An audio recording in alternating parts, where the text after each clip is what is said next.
Hello friends, आज हम बात करने वाले हैं मन, बुद्धि और अहंकार के ऊपर। मैं बिल्कुल सिंपलेस्ट भाषा में आपको समझाऊंगा आज कि मन क्या है, ये कैसे काम करता है, बुद्धि क्या है और अहंकार क्या है। तो शुरू करते हैं एक एक करके।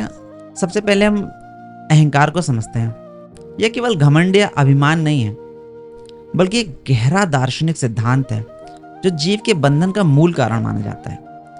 अहंकार का मेन अर्थ होता है मैंपन का भाव। अहंकार वो है जिसमें आत्मा खुद को ये शरीर मानने लगती है कि मैं यह शरीर हूं। तो चलिए अब बुद्धि को समझते हैं। बुद्धि एक लाइब्रेरी है जहां पर आपके इस जन्म पे और पिछले हजारों लाखों जन्मों के एक्सपीरियंस और नॉलेज सब कुछ स्टोर्ड है। अब हम समझते हैं मन को। मन एक टॉर्च है जो बुद्धि की लाइब्रेरी में फोकस करने का काम करती है। टॉर्च जहां भी फोकस करती है वो चीज आपको जूम होकर दिखाई देने लग जाती है।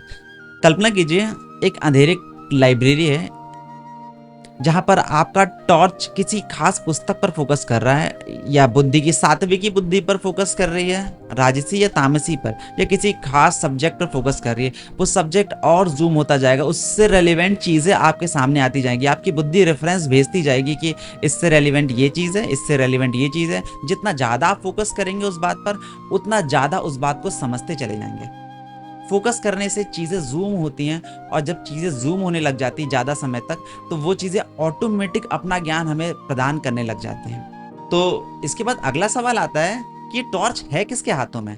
ये टॉर्च इंद्रियों के हाथों में है, लेकिन इसे होना बुद्धि के हाथों में चाहिए। इंद्रियां घोड़े हैं, मन लगाम है, बुद्धि सारथी है, और जो रथी है वो आत्मा है, और जो रथ है वही शरीर है। भगवान कहते हैं इंद्रियां स्थूल शरीर से श्रेष्ठ हैं, इंद्रियों से श्रेष्ठ मन है, मन से श्रेष्ठ बुद्धि है, और जो बुद्धि से परे है वह आत्मा है। समस्या तब उत्पन्न होती है जब ये क्रम उलट जाता है, जब बुद्धि कमजोर हो जाती है और मन अनियंत्रित होता है। भगवान कहते हैं जैसे जल में तैरती नाव को तेज हवा बहा कर ले जाती है, वैसे ही विचरण करते हुए इंद्रियों में से कोई एक इंद्रिय पर जिस पर हमारा मन टिक जाता है, हमारी बुद्धि को हर लेती है।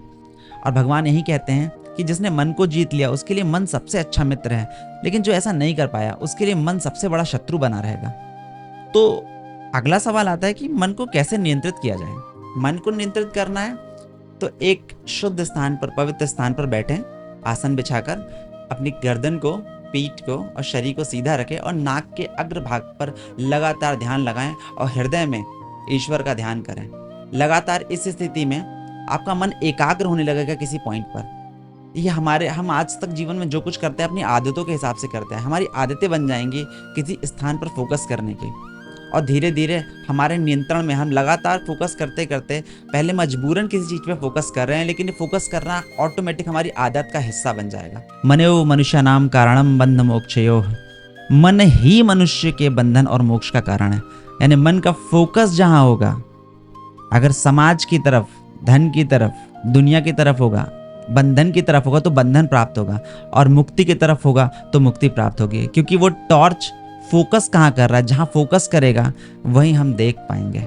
मिलते हैं अगले वीडियो में, तब तक के लिए धन्यवाद। चैनल को सब्सक्राइब करें। Thank you so much.